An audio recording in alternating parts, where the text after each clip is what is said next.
Udah siap, Kak Aura? Halo, Kak Adil ya, udah siap?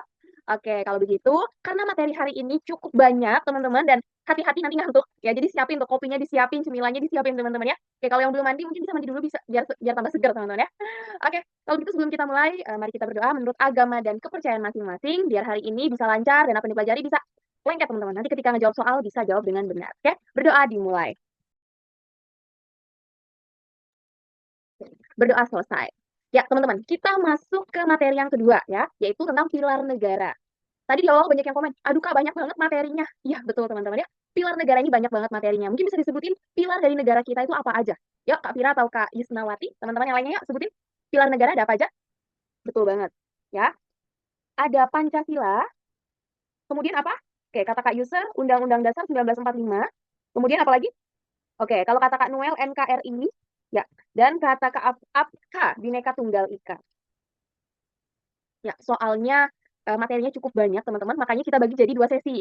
Ya, hari ini kita belajar tentang Pancasila dan sebagian Undang-Undang Dasar Negara Republik Indonesia tahun 1945. Sisanya di pertemuan berikutnya, sesi 2. Ya, ada NKRI, kemudian BPI, dan Undang-Undang Dasar 1945 setengahnya. Ya, biasanya biasanya untuk yang sesi kedua, kita pelajari tugas dan wewenang lembaga negara. Ya, oke, ini untuk yang sesi 2-nya, teman-teman ya. Nah, sebelum kita lanjut ya, teman-teman, aku pengen tanya dulu ke kalian. Apa sih sebenarnya pilar negara itu? Ya, pilar negara itu sebenarnya kalau diibaratkan dalam kehidupan sehari-hari itu seperti apa sih, teman-teman? Ada yang menjawab? Pondasi.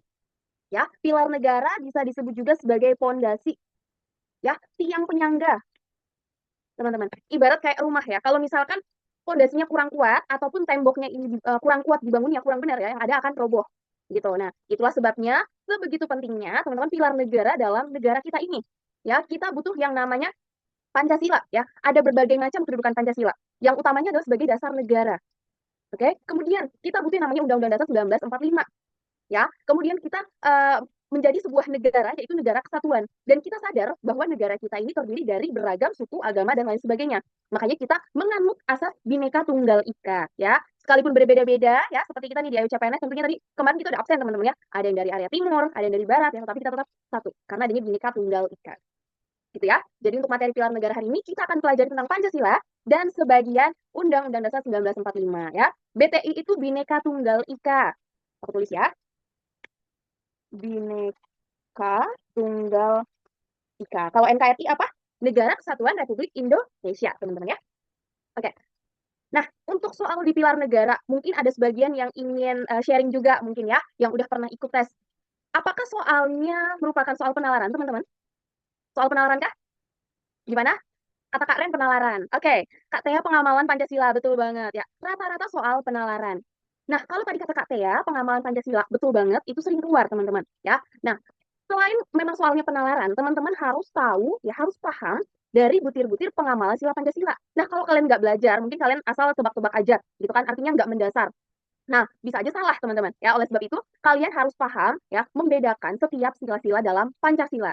Ya, nah, kemudian juga untuk soal NKRI dan Bhinneka Tunggal Ika. Ya, seringnya nih soal penalaran. Gimana sih kita sebagai warga negara menghadapi banyaknya perbedaan di Indonesia?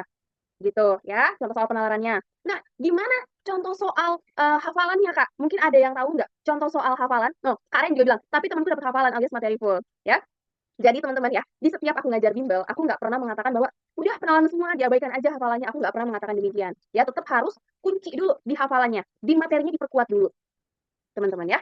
Oke, hafalan meliputi apa aja, Coach? Oke ya, terus dapat logo Pancasila sebagai jawaban. Ya, logo ini simbol ya, ada yang bintang ya, kemudian padan kapas, teman-teman ya.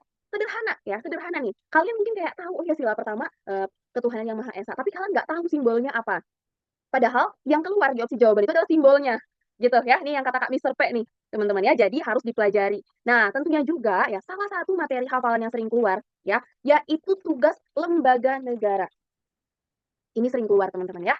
Sering banget keluar. Nah, di apa namanya di YouTube channel aku juga ya, aku udah bikin untuk materi ringkasan ya, ringkasan dari tugas setiap lembaga negara di Indonesia. Nah, itu aku intisarikan dari Undang-Undang Dasar 1945. Dan hari ini juga kita akan mempelajarinya, teman-teman. Bukan hari ini, pertemuan berikutnya ya, di sesi 2. Aku YouTuber nggak ya? Subscriberku baru 25.000 sekian, teman-teman ya. Lagi, apa namanya, lagi agak off karena emang banyak kesibukan di luar ya. Aku lagi banyak ngisi-ngisi seminar sih teman-teman ya. Oke. Ya kalau yang mau subscribe teman-teman ya semoga nih aku ada waktu kita ke depannya mungkin bisa aku bisa sharing-sharing soal dan juga materi-materi cara cepatnya gimana ya kurang lebih sama dengan di bimbel ini teman-teman ya. Nama YouTube-nya Monica Teresia kalian bisa langsung nyari aja. Oke. Oke, ada yang nanya lagi nih sebelum kita mulai ya. Untuk yang tugas lembaga negara itu hafalan atau penalaran Kak? Hafalan teman-teman ya. Hafalan.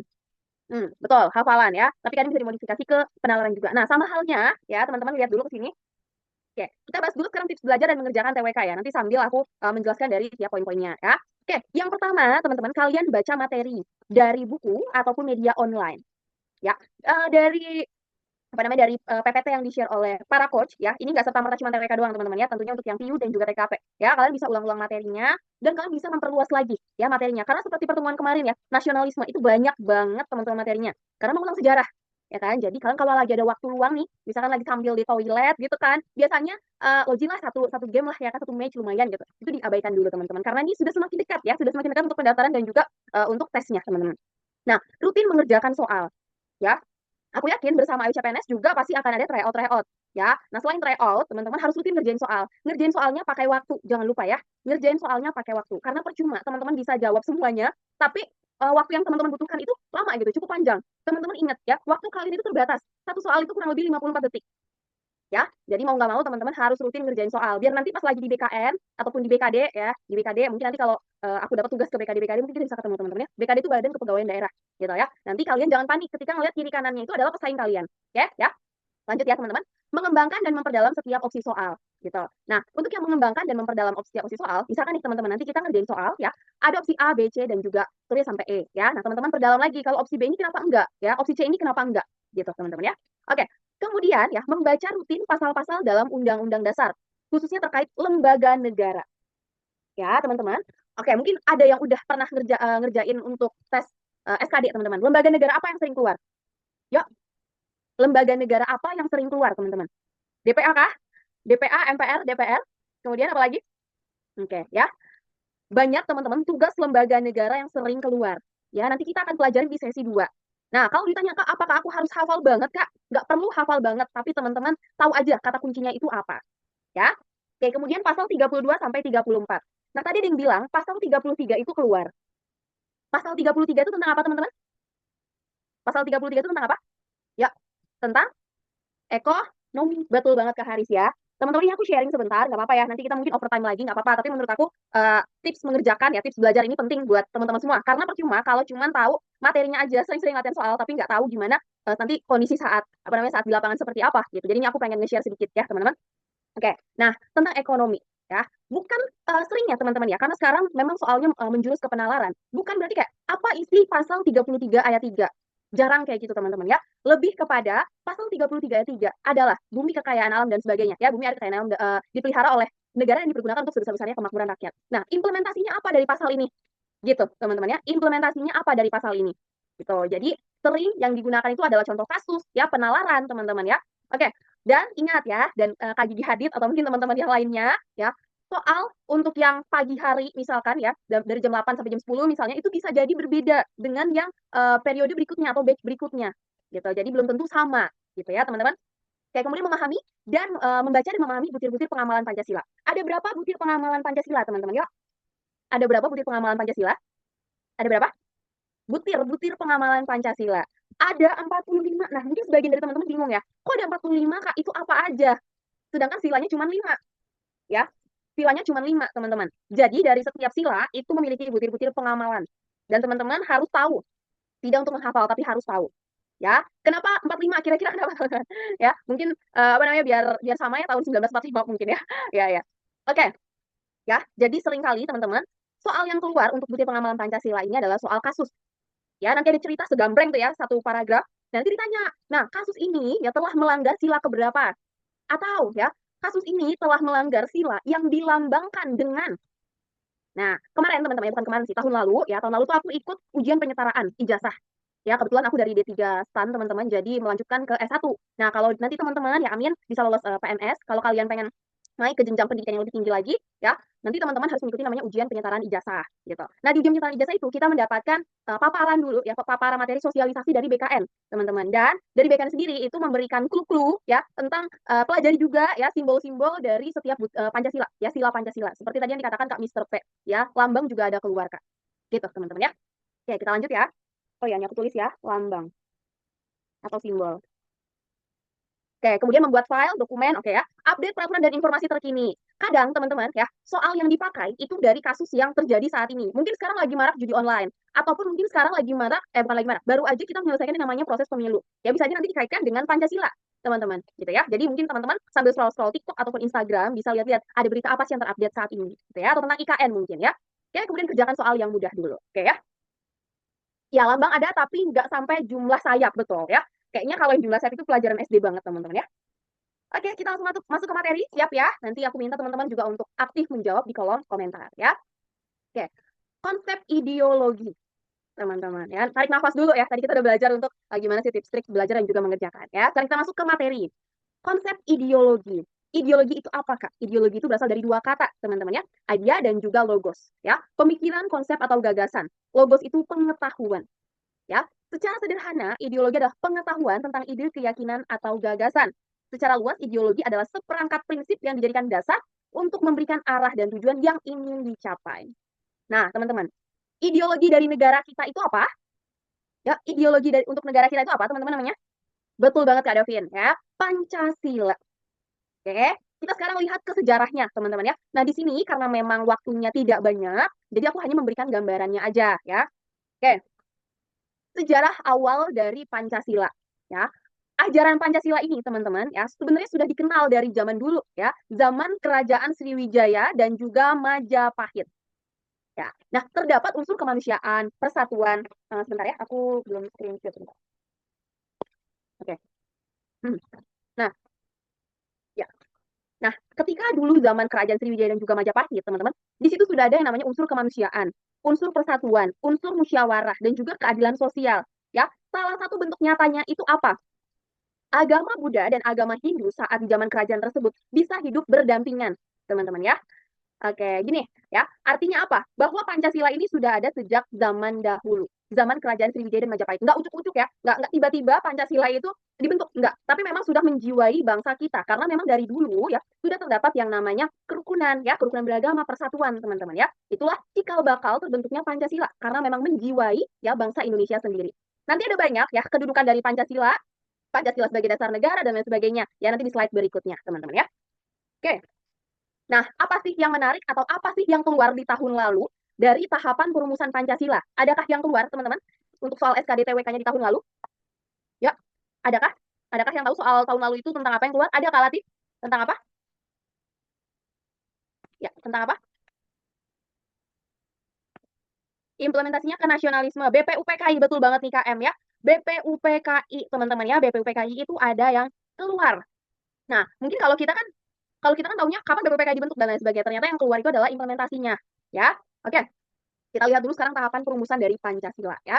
Sidang umum pertama BPUPKI. Ya, kemudian ada masa reses yaitu Piagam Jakarta, kemudian dilanjutkan dengan sidang umum kedua BPUPKI, kemudian pembentukan PPKI dan proklamasi, selanjutnya diakhiri dengan rapat PPKI. Ingat ya, BPUPKI dan PPKI itu berbeda.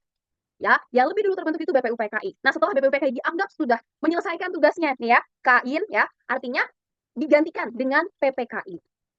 Oke, kita lihat dulu sekarang BPUPKI. Nah, BPUPKI ini adalah lembaga, teman-teman, ya, yang mengadakan sidang, ya, untuk membentuk yang namanya, apa, teman-teman? Ada 2 kali sidang, ya, BPUPKI itu.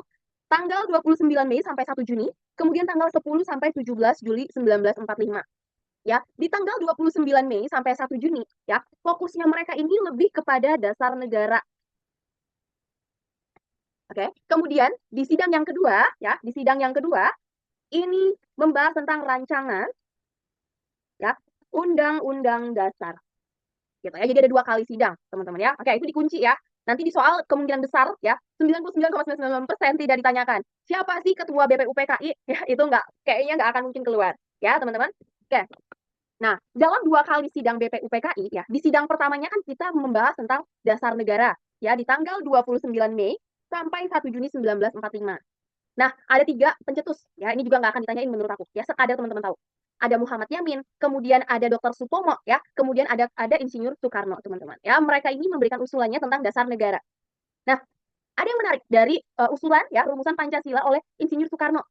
Awalnya dia menyebutkan ada 5, ya, terus saat dia pidato menyampaikan usulannya, dia bilang, kalau apa ya, kalau kalian tidak suka ya atas kelima sila ini dianggap terlalu banyak gitu kan, saya peras, saya ringkas cukup menjadi 3. Nah, kalau misalkan kalian ya, maksudnya peserta rapat saat itu ya, ingin lebih diperas lagi, intisarinya apa? Nah, menurut Soekarno, intisarinya itu adalah gotong royong. Gitu, teman-teman ya. Oke, ya. Sekarang aku mau nanya, iseng doang, iseng doang. Kapan Pancasila lahir? Ya, kapan Pancasila lahir? Kapan Kak Latif? 1 Juni ya? Oke, betul banget ya. 1 Juni 1945. Pancasila lahir. Ya, oke. Kemudian, kapan Pancasila disahkan sebagai dasar negara? Ya, disahkan sebagai dasar negara. Tanggal berapa? Ya, 18 Agustus, teman-teman. Pada pinter ya kayaknya nih ya. Pada pinter ya. 18 Agustus. Betul banget, bersamaan dengan sidang PPKI yang pertama. Ya. Oke, satu lagi. Kapan hari kesaktian Pancasila? Ini ada hubungannya dengan aksi G30S PKI, teman-teman. Betul banget, 1 Oktober ya. Nah, tanggal-tanggal ini ya, karena memang sebegitu pentingnya Pancasila dalam negara kita ya, maka selalu kita rayakan setiap tahunnya. Oke ya? Ya udah, sip, teman-teman. Nah, ya. Dalam proses pembentukan Pancasila, ya, kemudian di sini ada Piagam Jakarta, teman-teman, ya, yang dibuat oleh Panitia 9, terdapat perdebatan, ya, terdapat perdebatan. Nah, ini dia mungkin yang tahun lalu keluar ya, tentang perbedaan pendapat, teman-teman. Khususnya untuk sila yang keberapa, Kak Immanuel? Sila yang pertama, betul banget, Kak Haikal ya. Sila yang pertama. Nah, kan Indonesia ini kan Bhinneka Tunggal Ika ya, agamanya banyak nggak cuma satu aja. Nah, gimana caranya untuk tetap menjaga persatuan ya, toleransi terhadap agama yang berbeda? Maka diganti teman-teman ya, dihilangkan 7 kata. Ya, diganti menjadi ketuhanan yang Maha Esa. Betul banget kan, user. Ya, teman-teman. Itu ya, contoh soal yang keluar tahun lalu. Nggak susah kan? Susah nggak kira-kira? Susah nggak? Susah nggak, Kak Meta?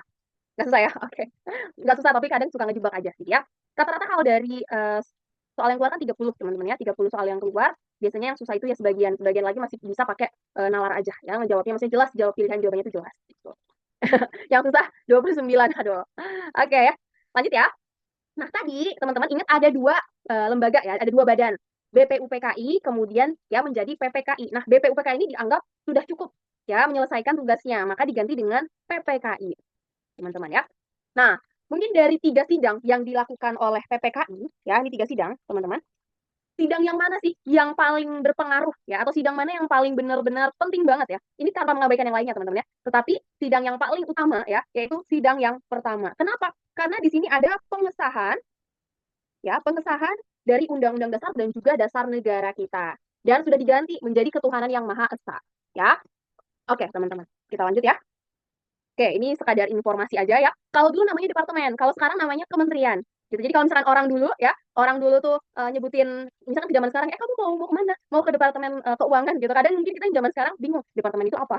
Gitu, teman-teman ya. Ternyata departemen itu adalah kementerian. Gitu ya. Oke. Ya, di sini ada info sedikit dari Kak Meta PM ya. 5 prinsip dalam Pancasila berisi nilai dasar yang tercantum di pembukaan Undang-Undang Dasar. Ya. Pancasila, teman-teman, sebagai dasar negara kita ya, ada 5 sila. Itu tercantum di dalam pembukaan Undang-Undang Dasar negara kita. Tepatnya di alinea keberapa? Tepatnya di alinea keberapa? Betul banget ya, alinea keempat. Teman-teman, nanti kita lihat ya. Oke, ini dia sedikit tambahan terkait pembentukan PPKI dan juga proklamasi. Ya, BPPKI dibubarkan, kemudian digantikan menjadi PPKI. Ya, nah di tanggal 9 Agustus, teman-teman, para pemimpin negara kita nih ya, ada Soekarno, kemudian Muhammad Hatta, Rajiman Weddiodiningrat ya, berangkat ke Dalat Vietnam untuk bertemu Jenderal Terauchi. Ya, nah di situ ya pemerintah Jepang, teman-teman, memberikan kemerdekaan ya, menjanjikan kemerdekaan tanggal 29 Agustus. Ya, nah mereka ini kan para tokoh-tokoh negara kita ini manut-manut aja gitu ya, manut-manut aja, ya udah nggak apa-apa tanggal 29 aja kan akan dijanjinya tanggal segitu gitu. Tapi ya golongan muda, biasanya golongan muda ini lebih lebih semangat ya, ada celah sedikit biasanya langsung disikat, teman-teman. Nah, mereka ini menuntut ya biar kemerdekaannya itu dipercepat, apalagi telah terjadi apa sih, teman-teman? Telah terjadi apa? Telah terjadi apa saat itu? Hmm, Telah terjadi apa? Betul banget ya. Ada bom. Bom di Hiroshima dan Nagasaki. BTW ini keluar ya teman-teman di soal BUMN ya. Keluar ya di soal BUMN ya. Nah, kalau BUMN itu tipe soalnya masih soal yang agak-agak hafalan gitu ya. Karena keluar nih ya, bomnya di kota mana, Hiroshima dan Nagasaki kan. Nah, karena Jepang kalah teman-teman ya, ini merupakan momen menurut golongan muda untuk segera memproklamirkan kemerdekaan. Makanya ya Soekarno Muhammad Hatta Rajiman itu diculik ya, diculik ke Rengas Dengklok ya, betul kan Meta PM. Oke, kita lanjut ya.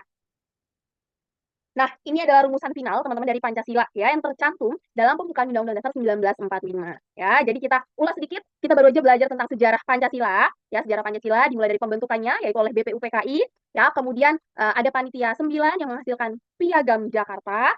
Aku tulis ya, Pancasila. Oke ya, bermula dari BPUPKI, kemudian panitia 9 dan berakhir dalam sidang PPKI. Gitu teman-teman ya. Oke. Nah, ini rumusan finalnya yang setiap upacara kita bacakan ya. Sudah isinya itu mana ya? Ya, ketuhanan yang Maha Esa. Ya, tidak lagi menjalankan syariat-syariat Islam. Oke, sekarang kita lihat makna dari setiap lambangnya ya. Maknanya apa? Ini dari lambang burung Garuda dulu, teman-teman ya. Kenapa sih kok burung Garuda? Ya, burung Garuda itu raja segala burung, teman-teman ya. Dia melambangkan kekuatan dan gerak dinamis, bisa terbang kemana aja. Ya, dia diasumsikan sebagai semangat dari bangsa Indonesia. Oke ya, kemudian di sini ada warna kuning. Ya, warna kuning emas. Oke, dia perhatikan Dokuritu Jumbi Inkai, itu PPKI. Kalau Dokuritu Jumbi Chosakai, ya bilangnya apa ya? Kosakai apa Chosakai gitu ya. Itu BPUPKI. Oke ya. Itu juga keluar di soal BUMN ya. Oke, nah di sini warna kuning emas dalam gambar burung Garuda itu melambangkan keagungan. Ya, kemudian di sini ada kedua kakinya, teman-teman ya, kedua kakinya itu mencengkram pita putih. Tulisannya apa? Bhinneka Tunggal Ika ya. Dan yang terakhir ya, perisai. Perisai itu kalau bahasa gampangnya itu tameng. Ada tameng, teman-teman ya. Artinya apa? Untuk melindungi dirinya. Ya, dan situ ada garis melintang ya. Garis melintang ini melambangkan bahwa kita ini terpisah ya. Kita ini ada garis khatulistiwa yang membelah kepulauan di Indonesia. Oke ya. Ini sekadar info aja, teman-teman ya. Nah, ini juga jumlahnya ya 17 itu pada bulu pada sayap kiri dan kanan, melambangkan 17 angka tanggalnya ya. Kemudian bulu ekor itu 8 melambangkan Agustus, dan yang terakhir ya ada bulu ya, bulu di bawah kalung perisai itu 19 dan bulu pada leher jumlahnya 45. Ini sekadar info aja ya.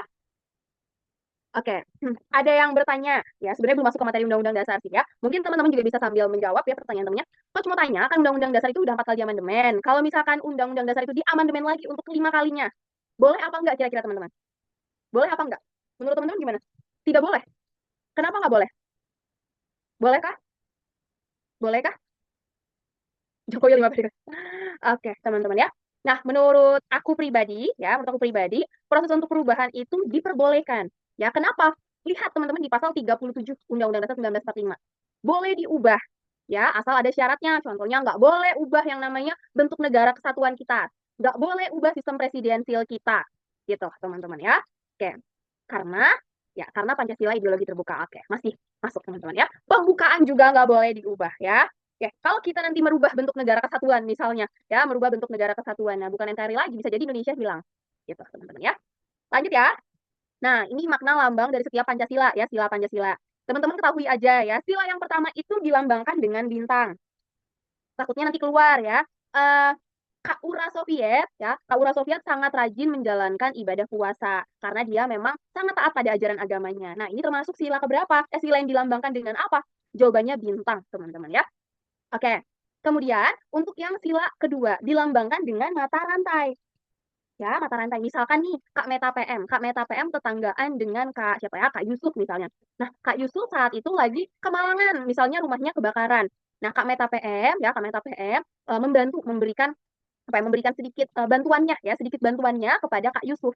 Nah, di sini ya Kak Meta PM telah memanusiakan manusia ya, membantu tetangganya, teman-teman. Ataupun misalkan di sekolah, di sebuah sekolah ya, Kak Andika bersama teman-temannya itu melakukan pembulian terhadap salah seorang siswa. Nah, tentu di sini tidak memanusiakan manusia, teman-teman ya. Artinya dia telah melanggar sila yang dilambangkan dengan mata rantai. Gitu ya. Oke, nanti kita bedain ya pengamalan dari setiap silanya. Belum masuk sampai situ, teman-teman ya. Oke, lanjut ke sila yang ketiga dilambangkan dengan pohon beringin. Ya, kemudian sila yang keempat kepala banteng. Dan sila yang kelima itu padi dan kapas. Ya, teman-teman, ini tolong teman-teman pahami dengan baik. Ya, sebelum lanjut ke materi kedudukan, aku pengen tanya. Tadi untuk bentar ya, biar nggak kelihatan. Oke, untuk sila keempat, teman-teman, dilambangkan dengan apa? Yuk, simbolnya apa?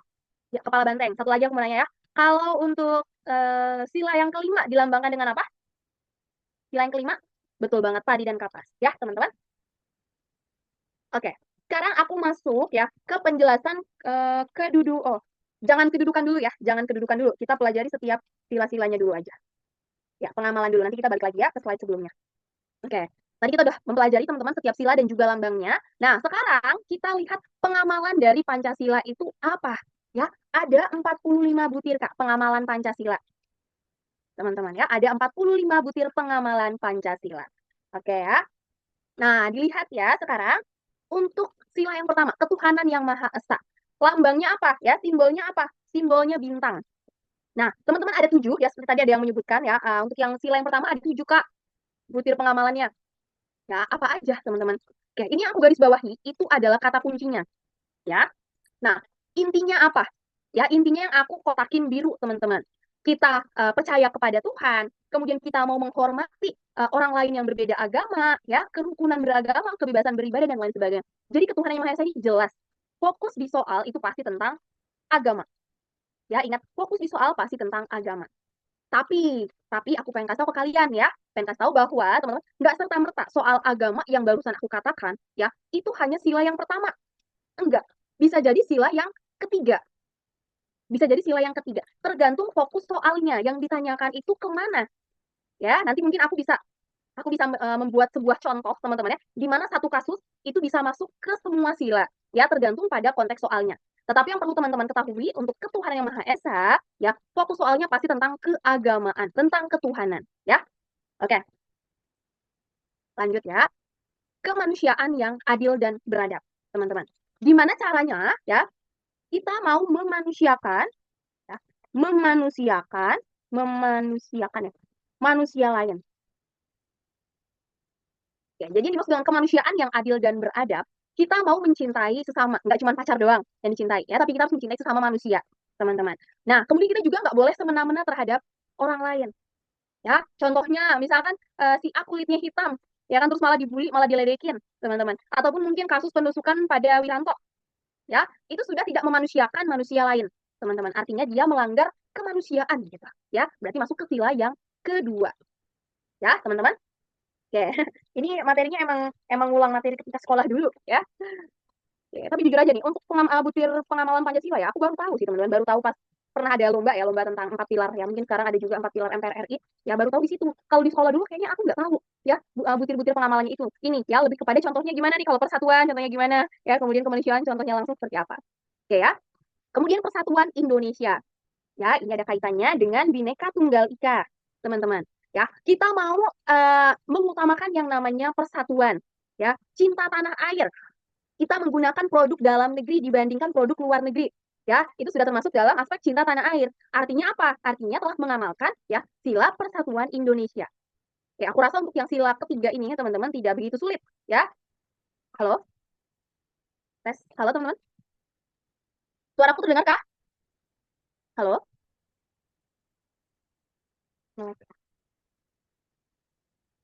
Not responding.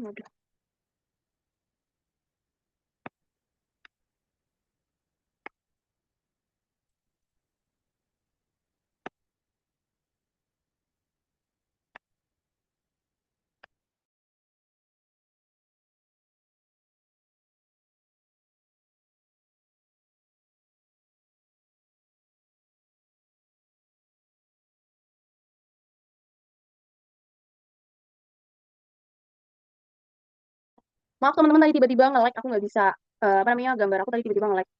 Oke, ya, suaraku udah kedengeran jelas? Suaraku udah kedengeran jelas? Udah jelas ya? Oke, sip ya teman-teman. Ya, oke, tadi untuk sila yang pertama, ya, sila yang pertama itu fokusnya membahas tentang keagamaan, tentang ketuhanan. Ya, kalau sila yang kedua, teman-teman, sila yang kedua itu tentang kita memanusiakan manusia lain. Kita nggak boleh membunuh, ya, Kak Lut. Oke, kemudian kayak kasus Vina yang di Cirebon, ya itu jelas melanggar sila yang kedua, gitu ya. Kemudian pembulian itu sila yang kedua.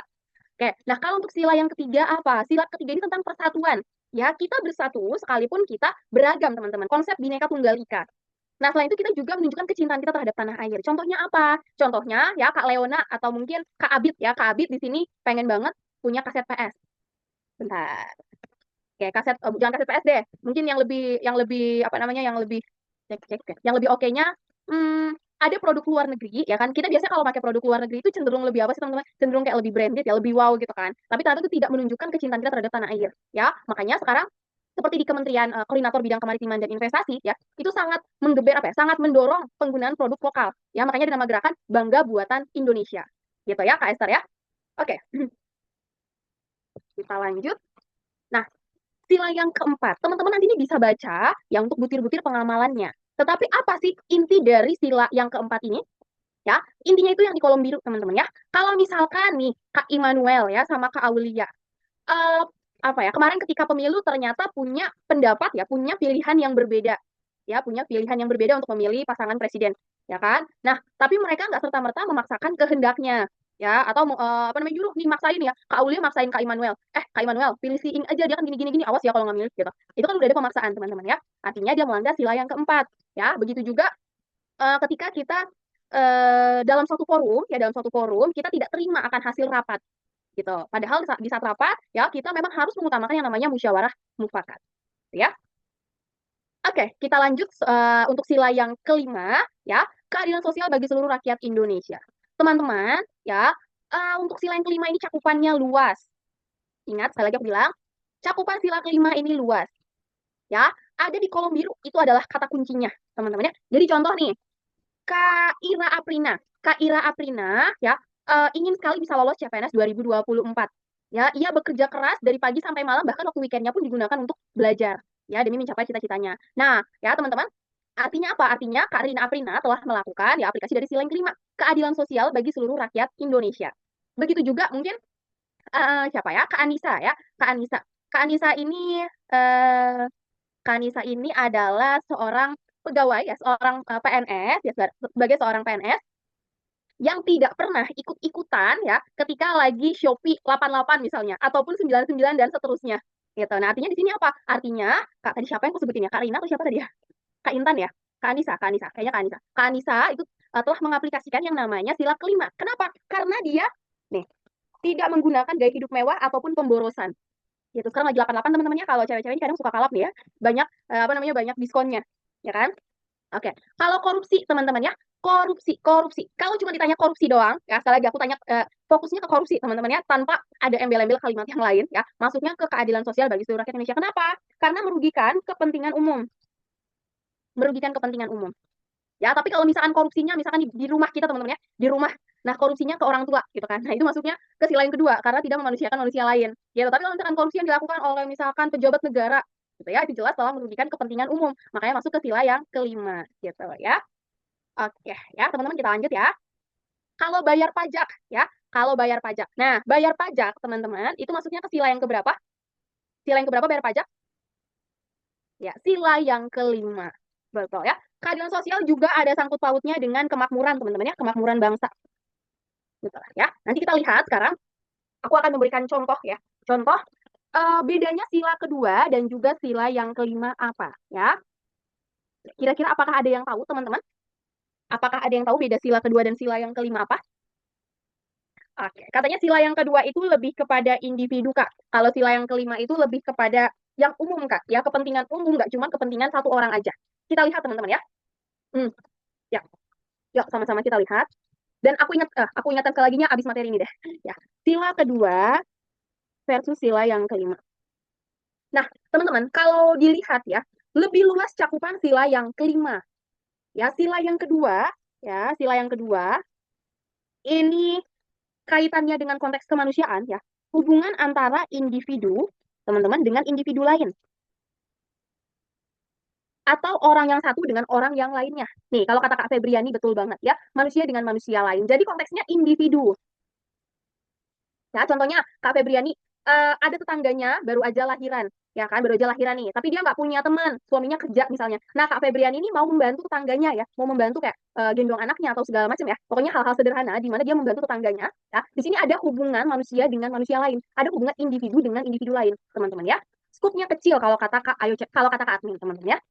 Skupnya kecil, lingkupnya kecil. Oke ya, lingkupnya kecil. Nah, eh, contoh lain lagi mungkin ya.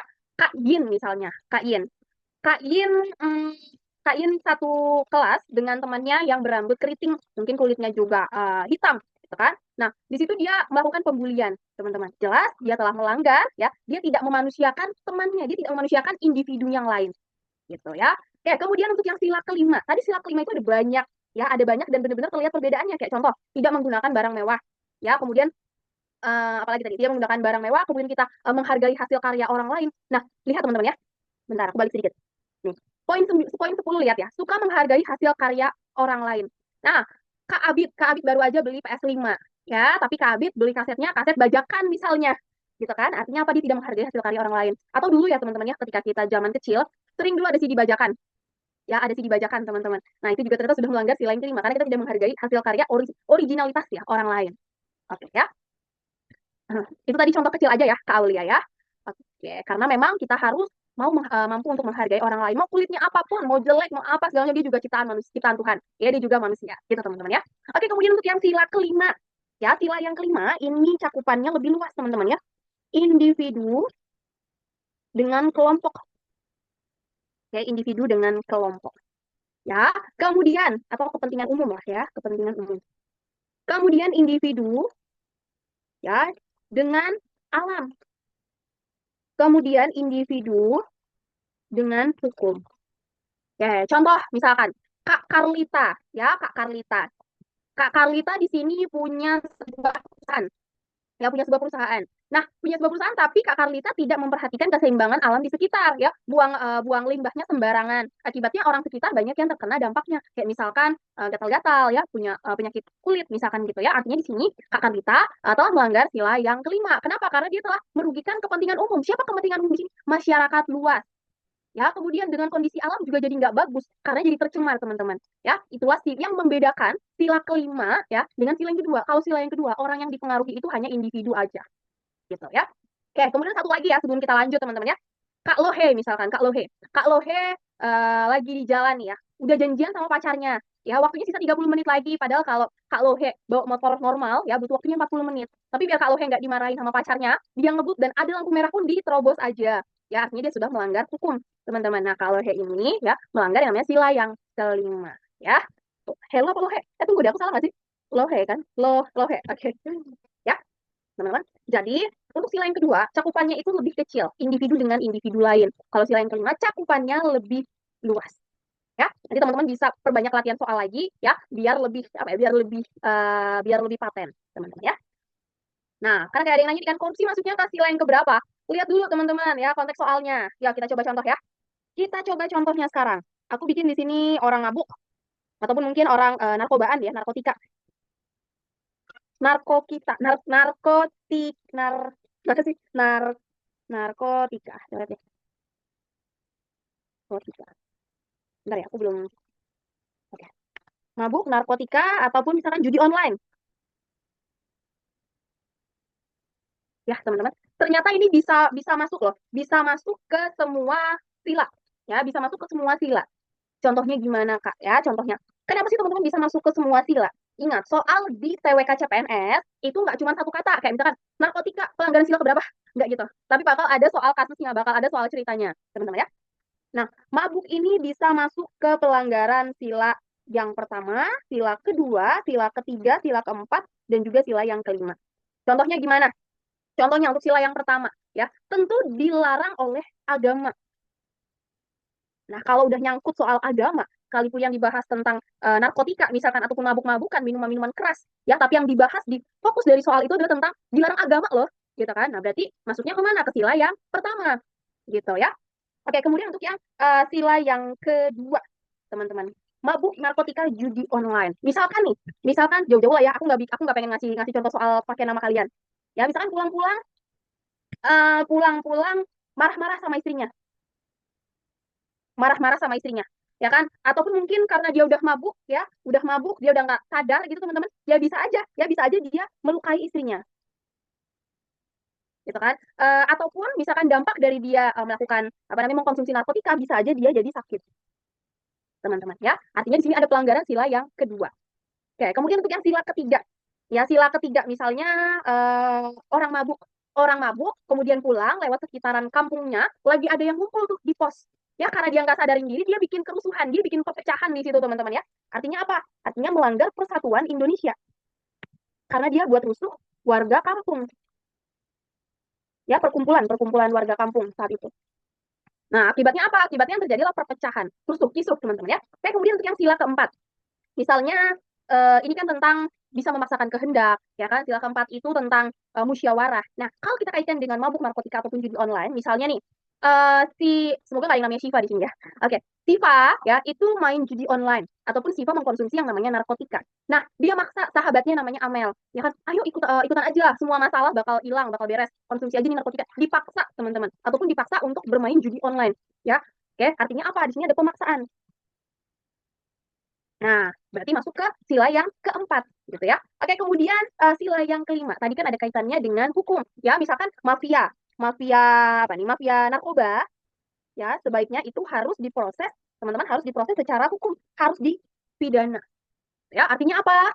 Oh, ngelek kan teman-teman? Ngelek kan teman-teman? Halo, aman kah? Aman ya. Oke, artinya apa ya? Satu kasus itu bisa ke semua sila. Teman-teman harus paham, soalnya itu mengacu pada apa ya, lebih ke arah mana? Apakah agamanya? Ya, apakah lebih ke sisi kemanusiaannya? Apakah lebih ke sisi persatuan ataupun kecintaan terhadap Indonesia? Itu sila ketiga ya. Ataupun misalkan di situ ternyata ada pemaksaan nih. Ya, dia nggak mau nerima pendapat orang lain nih. Berarti itu sila yang keempat. Ya, ataupun ketika mafia narkoba, ya mafia narkoba ternyata dia anak pejabat gitu kan, anak pejabat. Nggak dihukum, ya nggak dihukum, dibebasin. Nah, itu telah terjadi ketidakadilan dalam bidang hukum. Gitu. Contohnya begitu, teman-teman ya. Oke, nanti kalian bisa cari lebih lagi ya untuk contoh-contoh yang lainnya. Nah, sekarang ya, oke. Sekarang aku pengen masuk ke kedudukan Pancasila. Ya, tadi kita udah belajar, teman-teman, udah belajar tentang sejarah terbentuknya, kemudian pengamalan Pancasila. Ya, dan sekarang kita masuk ke kedudukan Pancasila. Ini juga nggak kalah penting, teman-teman. Nggak kalah penting. Nggak kalah penting. Ya. Bentar. Oke, ada pertanyaan nih sebelum kita lanjut ya. Satu lah ya, aku pilih. Oke. Kenapa pemaksaan masuknya sila yang keempat, Kak, bukan sila yang kedua? Menurut teman-teman gimana? Pemaksaan. Poin kedua dilihat ya. Poin kedua. Tidak boleh memaksakan kehendak kepada orang lain. Ya, mungkin sama halnya teman-teman mungkin yang udah punya pacar gitu kan, ataupun mungkin udah berumah tangga, misalkan ada perbedaan antara suami dan juga istri gitu. Nah, di situ tidak boleh memaksakan kehendak ya, tetapi harus mampu musyawarah, nyari jalan tengahnya gitu ya. Oke, sekarang kita masuk ke kedudukan Pancasila. Ika materinya banyak banget, emang banyak. Ya, emang banyak teman-teman, jadi semangat ya. Oke, kedudukan Pancasila ini juga tidak kalah hotnya tadi dengan butir-butir pengamalan Pancasila. Ya, ada banyak teman-teman kedudukan Pancasila. Ya, ini beberapa di antaranya. Oke, sebagai dasar negara, pandangan hidup, jiwa bangsa, kepribadian bangsa, ideologi bangsa, sumber dari segala sumber hukum, cita-cita, perjanjian luhur, falsafah, paradigma dalam pembangunan, dan mungkin masih banyak lagi. Suara tukang bakso nggak kedengeran kan ya? Oke. Nah, nah, sekarang kita akan coba lihat teman-teman ya, sebagai dasar negara. Ya. Keluar KI materinya, ya, keluar materinya. Sebagai dasar negara. Ya. Pancasila sebagai dasar negara, kata kuncinya ini yang aku hitamkan, teman-teman. Yang aku bold, ya, yang aku bold. Mengatur penyelenggaraan negara. Oke, jadi di sini ya, dasar negara itu adalah untuk mengatur penyelenggaraan negara. Poinnya adalah mengatur penyelenggaraan negara. Ya, setelah ini teman-teman 2 slide lagi, aku akan memberikan contoh kasusnya ya, contoh kasusnya yang menyatakan bahwa Pancasila ini sebagai dasar negara loh, gitu ya. Sabar ya. Ini kita teoritisnya dulu. Ingat, dasar negara artinya Pancasila mengatur penyelenggaraan negara, ya. Kemudian sebagai pandangan hidup, pandangan hidup. Nah, dalam keseharian kita, teman-teman, di lingkup kecil, ya, di lingkup kecil. Siapa Kak maksudnya? Keluarga dan masyarakat sekitar. Ya, kita mengamalkan nilai-nilai Pancasila di kehidupan keluarga ya dan juga masyarakat sekitar. Nah, artinya apa? Artinya di sini Pancasila sebagai pandangan hidup. Ya, Pancasila diaplikasikan dalam kehidupan sehari-hari kita. Ya, oke, kemudian sebagai jiwa bangsa. Ini yang seperti tadi kita udah pelajari tentang sejarahnya Pancasila, teman-teman. Bahwa nggak serta-merta ya Pancasila hidup ya tiba-tiba terbentuk gitu. Enggak, ya teman-teman. Tetapi memang sudah dijiwai sejak dulu ya, sejak zaman Sriwijaya dan juga Majapahit. Jadi kata kuncinya Kerajaan Sriwijaya dan Majapahit. Oke, kemudian sebagai kepribadian bangsa, ya. Namanya kepribadian, artinya ada ciri khas yang membedakan, ya, yang membedakan Kak Abid dengan Kak Gigi Hadid. Gitu ya, ada ciri khasnya. Mungkin ciri khasnya mukanya oval gitu kan, atau mungkin suaranya serak-serak bahasa nih Kak Gigi Hadid, misalkan gitu. Nah, itu yang membedakan Gigi Hadid dengan Kak Abid. Sama halnya ya dengan Indonesia. Oke, ya maksudnya apa? Eh, apa namanya Indonesia itu jelas berbeda dengan negara lain. Ya, contohnya apa? Kita memiliki beragam suku, budaya, agama dan sebagainya. Ya, kepribadian bangsa maksudnya adalah ciri khas. Ya, teman-teman ya. Kemudian sebagai ideologi bangsa atau ideologi negara. Ya, maksudnya apa Kak di sini? Nah, Pancasila ini adalah visi dan arah kehidupan berbangsa bernegara. Ya, kalau tadi teman-teman, kalau tadi sebagai pandangan hidup ya, sebagai pandangan hidup itu lingkupnya kecil, hanya di keluarga dan juga di masyarakat sekitar. Ya, kalau untuk sebagai ideologi negara ya ini lebih kepada kehidupan berbangsa dan bernegara. Nanti kita lihat contoh soalnya ya. Oke, ini teman-teman pahami dulu ya. Nah, lanjut ya. Oke, sebagai sumber dari segala sumber hukum.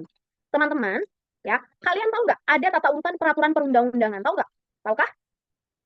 Tahukah, teman-teman? Hmm, tahu. Ya, di bawah dari Pancasila itu ada Undang-Undang Dasar dan lain sebagainya. Nah, Pancasila ini teman-teman ya menjadi Pancasila ini menjadi acuan di mana peraturan perundang-undangan yang berlaku di bawahnya tidak boleh bertentangan dengan Pancasila. Harus bersumber dari Pancasila. Ya, aku rasa untuk sumber dari segala sumber hukum ini sudah cukup jelas. Ya, kemudian sebagai perjanjian luhur. Nah, perjanjian luhur mudahnya apa, teman-teman ya? Adanya kesepakatan. Aku tulisnya di mana ya sih ya? Adanya kesepakatan. Siapa sih yang memberikan kesepakatan ini? Ya, dari BPUPKI kemudian dimantapkan oleh PPKI, teman-teman. Perjanjian ada kesepakatan, ya. Iya betul, Pancasila dijadikan dasar negara kita, gitu kan? Artinya apa? Itu ada kesepakatan. Nah, kalau nanti di soal yang dibahas adalah tentang kesepakatannya, ya artinya di sini Pancasila adalah Pancasila sebagai perjanjian luhur, ya. Oke, kemudian ya. Kemudian teman-teman, Pancasila sebagai cita-cita dan tujuan nasional. Aku mau nanya nih ke teman-teman, ke Kak Dalvin, ke Kak Baron, ke Kak Setio, ya. Cita-cita dan tujuan dari negara kita itu ada di alinea keberapa sih? Yang ada di alinea keberapa? Ada di alinea keberapa? Alinea kedua dan juga alinea keempat untuk tujuan negara, ya. Nah, kalau teman-teman, misalkan yang dibahas nih, ya, tentang program pendidikan, ya, pendidikan wajib belajar 12 tahun, misalkan. Ya, tujuannya buat apa sih? Tujuannya adalah mencerdaskan kehidupan bangsa. Nah, artinya, ya, atas kasus ini telah mengaplikasikan Pancasila sebagai apa? Ya, sebagai cita-cita dan tujuan negara. Karena yang dibahas adalah tentang pendidikan, di mana pendidikan mencerdaskan kehidupan berbangsa. Oke ya. Kemudian sebagai falsafah hidup. Ya, sebagai falsafah hidup. Nah, sebagai falsafah hidup ini apa? Kata kuncinya bahwa Pancasila mengandung nilai dan norma, teman-teman. Ya, jadi nanti kalau ada di soal tentang nilai dan juga norma, ya, nilai moral, ya, teman-teman, berarti Pancasila sebagai falsafah hidup. Oke, bentar ya. Mulai pegel. Hmm, ya, ya. Oke, aku ulang sedikit ya. Aku ulang sedikit tentang cita-cita dan juga tujuan bangsa. Kalau yang dibahas teman-teman tentang tujuan negara kan ada 4 ya. Tujuan negara ada 4 kira-kira apa sih? Mungkin mungkin belum ada yang belum tahu ya. Tujuan negara kita ada 4 yuk. Aku tulis di sini ya. Tujuan negara. Apa aja? Mencerdaskan kehidupan berbangsa. Oke, kemudian memajukan kesejahteraan umum. Oke, kemudian melindungi segenap bangsa dan seluruh tumpah darah Indonesia. Ya, kemudian yang keempat, ikut serta melaksanakan ketertiban dunia. Ketertiban dunia. Nah, kalau ada ya soal yang membahas tentang keempat hal ini, berarti telah mendudukan Pancasila sebagai cita-cita dan tujuan bangsa. Contoh kecilnya mungkin ya, ketika Indonesia mengirim pasukan Garuda, ya pasukan Garuda. Nah, artinya apa? Di sini Indonesia ikut serta apa namanya ikut serta dalam ketertiban ya menjaga ketertiban dunia. Merupakan salah satu tujuan negara, teman-teman. Artinya Indonesia sudah mengaplikasikan yang namanya Pancasila sebagai cita-cita dan tujuan bangsa. Gitu ya. Oke. Nah, ini adalah kata kuncinya, teman-teman ya. Kata kunci ataupun kesimpulan dari setiap kedudukan Pancasila. Ingat, yang aku sebutkan di sini itu sudah sebagian besar sih ya. Mungkin masih ada istilah-istilah lainnya, teman-teman bisa cari tahu lagi. Ya, tapi ini sudah garis besarnya kedudukan Pancasila itu apa aja. Oke, kita lihat ya. Sebagai dasar negara, mengatur penyelenggaraan ketatanegaraan negara. Agak ribet ya, mengatur penyelenggaraan ketatanegaraan. Oke, contohnya apa teman-teman? Langsung di sini aja. Contohnya gimana maksudnya Kak? Oke, dengan adanya pembangunan nasional belum ya tadi ya? Oh iya, pembangunan nasional belum ya? Oh ya, sorry. Pembangunan nasional. Jadi gini teman-teman. Pembangunan di Indonesia ya itu harus berlandaskan pada Pancasila. Contohnya gimana Kak? Contohnya teman-teman, kalau lagi misalkan membangun membangun apa namanya jembatan ya, membangun jembatan. Nah, itu tidak melalui yang namanya musyawarah dulu dengan warga sekitar, ya, ataupun membangun jembatan ya sampai ada rumah warga yang tergusur, tapi tidak diperhatikan untuk ganti ruginya. Gitu. Nah, hal ini teman-teman tidak menggunakan ya, tidak mengaplikasikan Pancasila sebagai paradigma dalam pembangunan. Jadi pembangunan di Indonesia itu harus tetap memperhatikan setiap sila-sila dalam Pancasila, teman-teman. Gitu ya. Oke, ini kata kuncinya ya, sebagai dasar negara, mengatur penyelenggaraan ketatanegaraan negara. Nah, ini Kak Mermaidman bener nih ya. Ya, rekrutmen CPNS. Sekarang metodenya udah apa Kak Mermaidman? Udah apa? CAT, betul banget. Nah, CAT ini diharapkan teman-teman ya, CAT diharapkan dapat menghasilkan ya ASN yang profesional. Berhubungan dong dengan penyelenggaraan negara gitu ya, ataupun mungkin CAT kita bisa melihat apa namanya, kita bisa melihat nilai orang lain gitu kan. Nah, hal ini bagus teman-teman terkait integritas. Tujuannya apa? Tujuannya biar benar-benar yang diperoleh itu adalah SDM-SDM yang bagus, SDM-SDM yang unggul gitu ya. Jadi untuk dasar negara ini pokoknya yang terkait dengan penyelenggaraan ketatanegaraan negara. Oke, kemudian untuk yang pandangan hidup teman-teman ya, ini dalam kehidupan sehari-hari ya, dalam kehidupan sehari-hari. Kita aplikasikan lingkupnya ini biasanya keluarga ataupun masyarakat. Contohnya gimana Kak? Contohnya Kak Skibidi, oke. Kak Skibidi beragama Hindu gitu kan. Tetanggaan sama Kak Baron agamanya Muslim. Nah, saat itu Kak Skibidi lagi menyelenggarakan yang namanya Hari Raya Nyepi. Tapi Kak Baron karena sudah tahu bahwa tetangganya itu lagi hari raya Nyepi, jadi dia nggak ngundang teman-temannya tuh. Biasanya ngundang teman-temannya ngopi bareng, ngobrol, ketawa, kecikikan ya, ketawa terbahak-bahak gitu ya, ketawa terbahak-bahak yang mungkin bisa mengganggu ketenangan dari tetangganya yang lagi hari raya Nyepi. Nah, itu jelas bahwa dia telah mengaplikasikan Pancasila sebagai pandangan hidup, ya. Nyembah gayung, oke. Biar lolos CPNS gitu Kak, atau gimana nih? Oke ya, kemudian sebagai jiwa bangsa, ya kata kuncinya apa? Kalau nanti di soal, teman-teman, kalau nanti di soal sudah dibahas tentang kerajaan Sriwijaya dan juga Majapahit, ya artinya di situ Pancasila sebagai jiwa bangsa. Ya, Pancasila itu bukan langsung ada loh. Pancasila itu memang menjiwai dari rakyat kita. Sudah ada sejak zaman dahulu, gitu ya. Oke, kemudian untuk kepribadian bangsa menjadikan ciri khas, ya, ciri khas dengan negara lain. Contohnya apa? Contohnya dengan adanya pakaian adat. Oke, misalkan kayak di daerah Papua, teman-teman ya, daerah Papua ada koteka. Nah, kalau misalkan itu ditampilkan ke ajang luar internasional, teman-teman, menjadi ciri khas, ya, ciri khas, teman-teman.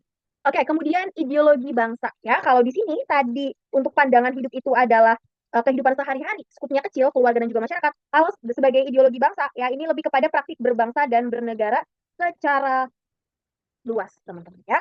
Oke, jadi untuk yang ideologi negara kita itu sifatnya terbuka, bukan ideologi tertutup. Ya, kenapa? Agar kita siap untuk menghadapi yang namanya perubahan, tetapi tidak boleh mengubah yang menjadi dasar-dasar negara kita. Ya, oke, kemudian sebagai sumber dari segala sumber hukum, tadi aku sudah katakan ya bahwa ada banyak ya peraturan undang-undang di bawah Pancasila dan itu tidak boleh bertentangan. Tuh ya. Oke, kemudian sebagai cita-cita dan tujuan nasional, contohnya tadi adanya program wajib belajar. Program wajib belajar, waktunya udah mau habis ya, nggak apa-apa lah ya. Ini spesial buat kalian. Oke, kemudian perjanjian luhur, adanya kesepakatan, gitu ya. Kemudian adanya falsafah hidup. Falsafah hidup itu maksudnya apa? Ketika nanti di soal ada membahas tentang nilai dan juga norma, ya teman-teman. Oke, kemudian terakhir paradigma pembangunan nasional, bahwa Pancasila ya itu dijadikan dasar ketika dilakukan pembangunan, ya. Apakah menghormati HAM? Menghormati HAM pembangunan ini kayak apa, pembangunan Teluk Sepang ya kalau nggak salah ya. Menghormati HAM. Ya, kemudian apakah dilakukan secara demokratis? Ada musyawarah nggak dengan warga sekitarnya? Gitu teman-teman. Kemudian juga diprioritaskan untuk keadilan sosial nggak? Diprioritaskan untuk keadilan sosial nggak? Gitu ya. Jadi intinya pembangunan di Indonesia itu harus memperhatikan sila-sila dalam Pancasila ya. Oke, semangat ya Kak Muhammad Rizal ya. Ya, aku mau bilang teman-teman tadi kita udah bahas sejarahnya. Sejarah itu keluarnya di mana Kak? Kalau kamu tentang BPUPKI perbedaan pendapat harus gimana? Ya, kemudian sila-sila Pancasila butir-butirnya itu juga keluar ya. Nggak cuma ditanya mabuk itu sila keberapa Kak? Enggak, tapi berupa soal kasus. Kemudian terkait kedudukan Pancasila itu juga kalian pelajari lagi, cari lebih tahu ya, cari lebih banyak soalnya gitu ya.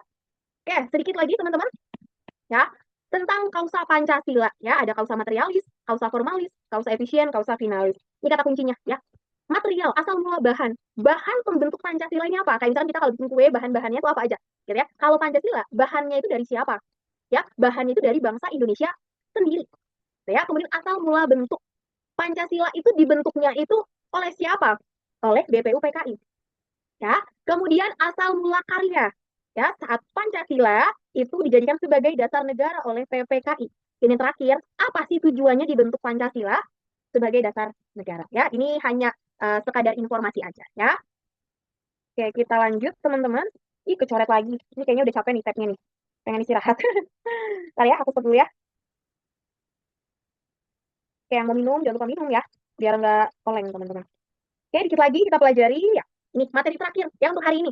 Undang-Undang Dasar 1945. Kita masuk ke pilar yang kedua. Tadi pilar pertama jangan lupa keyword ya ataupun hal-hal yang teman-teman harus pelajari. Kemudian terkait Undang-Undang Dasar 1945, pilar yang kedua. Suaraku ini enggak, teman-teman? Suaraku hilang-hilang enggak? Ngelek enggak? Suaraku ngelek enggak? Aman kah? Aman ya? Jelas. Oke, mungkin yang ngelek apa? Sinyal teman-teman mungkin ya. Oh, kadang hilang-hilang. Udah maaf ya, teman-teman. Nah, Undang-Undang Dasar 1945. Teman-teman, Undang-Undang Dasar 1945 ini merupakan konstitusi dari negara kita, ya. Kita sudah berapa kali mengalami yang namanya amandemen. Kalau tadi dia nanya kan, amandemen 4 kali, abis itu udah nggak boleh lagi kan? Gitu kan? Nah, ini sudah mengalami 4 kali amandemen. Kalau kita lihat di butir, mungkin teman-teman sekarang bisa cek ya, cek di Google, sila, pasal 37 itu isinya apa? Tentang perubahan undang-undang dasar, teman-teman. Selagi pasal itu ada, ya, ada syaratnya di situ. Kemudian yang tidak boleh diubah juga di situ ada, ya. Selagi pasal 37 itu ada tentang usulan perubahan undang-undang dasar, menurut aku tetap boleh dilakukan perubahan. Tetapi dengan syarat tadi ya, contohnya tidak boleh mengubah pembukaan. Ya, ingat teman-teman bahwa undang-undang dasar itu ada pembukaan, ya, kemudian ada batang tubuh. Dan juga apalagi teman-teman? Ada aturan-aturan yang lainnya. Ya.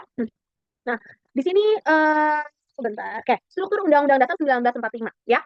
Aku tanya, ada 21 bab. Benar apa salah, teman-teman? Benar atau salah? Benar. Kan di sini babnya cuma 16, Kak. Gimana Kak Agung? Benar? Agung Ari Angela. Benar? Ya, benar. Betul banget ada A, B, A. Ya, jadi totalnya ada 21 bab, 73 pasal dan 194 ayat aturan utama, 3 pasal peraturan peralihan dan 2 pasal aturan tambahan. Ya, aku rasa nggak akan ditanya. Kalau zaman aku teman-teman di 2018 itu kita dulu mempelajari itu ya, pasal yang mengalami perubahan di amandemen pertama itu pasal berapa aja. Itu dihafalin. Kalau sekarang sepertinya soalnya udah nggak gitu lagi, udah kurang relevan ya. Oke, teman-teman. Undang-Undang Dasar 1945. Ini adalah pembukaannya. Ya, pembukaannya. Alinea 1, 2, 3, 4. Kuncinya apa, Kak? Kalau di alinea ke-1, ya, di sini adalah keinginan bangsa Indonesia untuk meraih kemerdekaan. Kemudian di alinea yang kedua, mana tahu teman-teman lupa ya, isi dari pembukaannya, ya. Ingat aja bahwa dan atas, biar nggak ketukar-tukar. Kadang alinea kedua sama ketiga ini suka ketukar, teman-teman ya. Nah, untuk alinea yang kedua, ya di sini adalah pernyataan ya, pernyataan bahwa ada momen yang tepat nih untuk Indonesia bisa merdeka. Di sini ada cita-cita bangsa kita. Mana cita-citanya? Merdeka, bersatu, berdaulat, adil, dan makmur. Ya, kemudian untuk di alinea yang ketiga, teman-teman, di sini pernyataan bahwa menyatakan dengan ini kemerdekaannya. Jadi pernyataan bahwa Indonesia merdeka. Ya, dan di alinea yang keempat, ini penting teman-teman karena banyak hal-hal di mana dari alinea keempat ini ya ternyata apa namanya ternyata banyak isinya. Contohnya gimana? Ada tujuan negara di situ. Ya, nanti bisa berkaitan juga tuh tentang Pancasila, teman-teman ya. Kemudian ada bentuk negara kita, sistem negara kita. Kemudian Undang-Undang Dasar Negara Indonesia, dan yang terakhir adalah Dasar Negara Indonesia. Ya, oke. Jadi ingat aja teman-teman, kalau ditanya nanti alinea 1 Undang-Undang Dasar itu membahas tentang apa? Teman-teman harus ingat dulu isi dari pembukaannya apa. Bahwa dan atas kemudian. Ya, bahwa dan atas kemudian. Oke ya. Nah, ini tujuan dari negara kita ya. Kalau nanti ada dibahas salah satunya dari tujuan negara kita ini, ya, maka telah menunjukkan Pancasila sebagai cita-cita dan tujuan negara. Kak, kenapa sih kok Undang-Undang Dasar 1945 dikaitkan dengan Pancasila? Balik lagi teman-teman bahwa Pancasila itu adalah sumber dari segala sumber hukum. Ya, jadi Pancasila itu menjiwai aturan-aturan di bawahnya termasuk Undang-Undang Dasar. Ya, jadi memang antar pilar negara ini tentunya saling berkaitan. Bukan hanya antar pilar negara, antar materi di TWK CPNS itu saling berkaitan, teman-teman ya. Oke, kita lanjut ya. Nah, ini kenapa sih ada perubahan atau ada amandemen, teman-teman? Ternyata amandemen ini merupakan salah satu tuntutan dari reformasi, yaitu amandemen Undang-Undang Dasar 1945. Ya, kemudian latar belakangnya apa, Kak? Kenapa sih kok diubah Undang-Undang Dasar 1945? Karena teman-teman saat itu kekuasaan tertinggi di tangan MPR. Kalau sekarang, apakah masih ada istilah lembaga tertinggi, Kak Gede atau Kak Tea? Nggak ada ya, Kak Ian Christian? Atau masih ada lembaga tertinggi negara? Nggak ada. Adanya lembaga negara, teman-teman. Ya, kenapa adanya lembaga negara doang? Betul banget, Kak CBD. Jangan-jangan ini Kak Mister P ya, berubah nama jadi CBD. Check and balances. Ya, jadi saling mengawasi dan saling mengimbangi. Gitu ya. Jadi nggak ada yang super power. Ya, semuanya saling mengawasi, saling mengimbangi, teman-teman. Dan ada juga beberapa pasal yang luas. Ya, luas itu apa ya? Artinya bisa menimbulkan banyak penafsiran. Akibatnya apa? Dilakukanlah amandemen. Gitu ya. Nah, karena ada 4 kali amandemen, maka sidang MPR-nya ada berapa kali? Teman-teman, gimana Kak Muhammad Rizal? Ada berapa kali sidang MPR-nya? Betul, tentunya ada 4 kali. Jadi, teman-teman, setiap proses amandemen itu dilakukan sidang umum MPR. Ya, oke, ini tujuan amandemen, mungkin bisa kita skip aja, ya. Dan ini adalah perubahan pertamanya, ya. Pasal-pasal berapa aja di perubahan keduanya, kemudian perubahan ketiganya, sepertinya nggak akan ditanya, teman-teman ya. Apa perubahannya di pasal berapa aja nggak akan ditanya. Tapi mungkin dimasukkan sebagai pernyataan dalam soal. Misalkan gini, Komisi Yudisial berdiri setelah adanya proses amandemen ketiga Undang-Undang Dasar 1945. Adapun tugas dari Komisi Yudisial adalah, gitu. Jadi adalah mungkin bisa diambil lah beberapa kata dari dari materi ini, tapi tidak dijadikan soal. Cuman pemanis aja, cuman tambahan kalimat aja, gitu ya. Tugas MPR apa ya? Nanti kita belajar teman-teman ya, belajar tugas MPR. Nanti yang akan melantik presiden juga MPR tuh, ya. Kak Haikal salah satunya ya. Tugasnya adalah melantik. Kemudian kalau misalkan ternyata presiden itu melakukan pelanggaran hukum, ya pelanggaran hukum. Nah, siapa yang memberikan dugaan? Yang memberikan dugaan itu adalah DPR. Nanti DPR akan memberikan apa ya pendapat lah ya, pendapat yang akan diputuskan oleh Mahkamah Konstitusi. Inilah teman-teman ya, tadi dari DPR ke Mahkamah Konstitusi. Jadi ada check and balance, ada saling mengawasi, saling mengimbangi. Nggak serta-merta jebret, kamu turun presiden, nggak gitu. Ya, kamu lepas jabatan nggak gitu. Tapi melalui proses dari DPR ke Mahkamah Konstitusi, dan kalau misalkan Mahkamah Konstitusi menyatakan benar nih ya, ditemukan bukti bahwa presiden melakukan pelanggaran, ya maka akan dilanjutkan ke sidang MPR. Nah, si MPR inilah yang akan memutus presiden ataupun wakil presiden kalau memang terbukti bersalah, gitu ya. Oke, teman-teman ya. Ya ini aku rasa juga udah oke. Nah, ini dia materi yang terakhir untuk hari ini. Syarat amandemen. Ya, ini takutnya keluar nih versi teorinya. Usulannya itu minimal 1/3 anggota DPR. Nah, alasan untuk berubahnya itu harus jelas ya. Ini tadi yang nanya, boleh nggak sih diubah? Gitu ya. Oke, alasannya harus jelas. Kalau misalkan nggak jelas, teman-teman ya, maka MPR bisa menolaknya. Gitu. Kemudian sidangnya itu harus dihadiri 2/3 anggota. Kalau tadi usulannya 1/3, saat sidang harus 2/3. Dan keputusannya itu diokein ya, diiyakan kalau disetujui minimal 50% plus 1 anggota MPR yang hadir. Gitu ya. Oke, nah pasal mengenai bentuk negara tidak dapat diubah. Oke ya, ini ada di pasal 37 Undang-Undang Dasar 1945, teman-teman ya. Oke, kalau tadi usulannya 1/3 anggota, dihadiri berapa? Dihadiri berapa orang? Teman-teman, berapa anggota? Yuk, dihadiri berapa anggota? 2/3, betul ya? Sip. Nah, ini tadi tata urutan peraturan perundang-undangan, teman-teman ya. Di atasnya itu adalah Pancasila. Jadi nggak boleh bertentangan dengan Pancasila ya. Nah, konstitusi yang pernah berlaku di Indonesia ya, ibaratnya kalau kita nyari apa namanya, kita udah punya pasangan nih teman-teman, udah punya pacar ya kan, kayaknya udah paten, tapi tergoda nyari yang lain, gitu ya, nyari yang lain sama halnya nih kayak Indonesia, udah bagus-bagus ya, konstitusinya itu Undang-Undang Dasar 1945, berubah berubah haluan gitu kan, ke konstitusi RIS, kemudian ke UUD, sampai akhirnya balik lagi teman-teman ke pilihan pertama ya. Ini biasanya cewek-cewek kalau lagi belanja di mall nih ya, udah dapet oke, tapi penasaran nyari yang lain, balik lagi ke tempat pertama. Bener nggak Kak Dianira? Bener ya? Bener ya? Kak Ura ya? Tuh, oke. Kita masuk ke soal ya.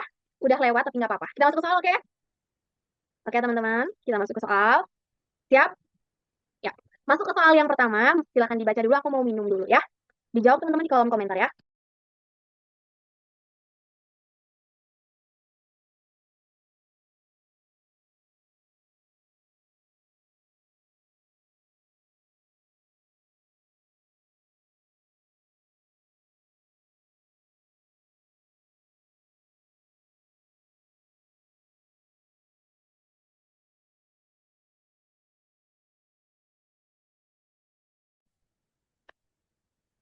Oke. Kameraku belum nyala nih, Bang. Oh ya, sebelum kita masuk, mungkin teman-teman udah ada yang pernah ngejawab Udah ada yang apa namanya ngejawab soal pretest kah? Atau belum? Atau belum teman-teman? Belum ya? Oke, nggak apa-apa ya. Kalau bisa dibuka polling gitu. Oh, mungkin nanti kakak admin kali ya. Aku kurang ngerti teman-teman bikin pollingnya kayak gimana. Ya, nggak apa-apa. Nanti kita bahas bareng-bareng ya. Hmm. Oke, kita baca ya. Di sini nanti ada kedudukan.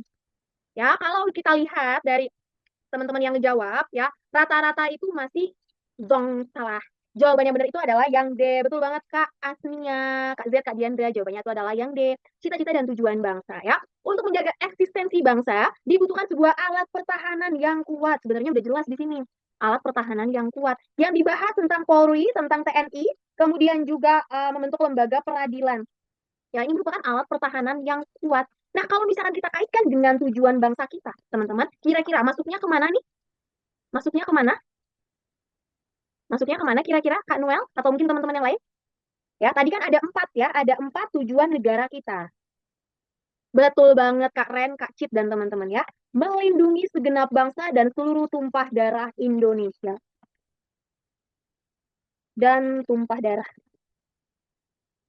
Oke ya, jadi jawabannya karena memang terkait pertahanan keamanan ya, itu berkaitan langsung dengan melindungi segenap bangsa dan seluruh tumpah darah Indonesia, maka masuknya ke opsi yang D sebagai tujuan negara ya. Oke, kita masuk ke soal yang kedua.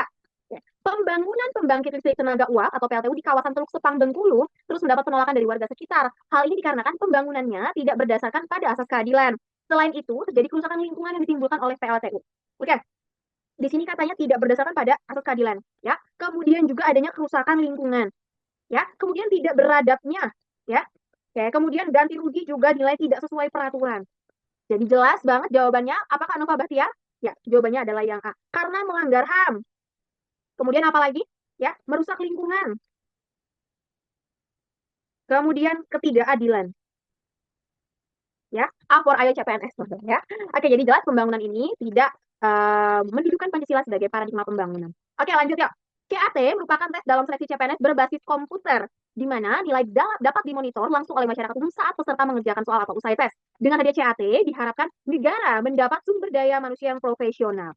Hal ini berarti Pancasila sebagai, yang mana? Pancasila sebagai, tadi kita sudah bahas teman-teman ya, kita tadi sudah bahas,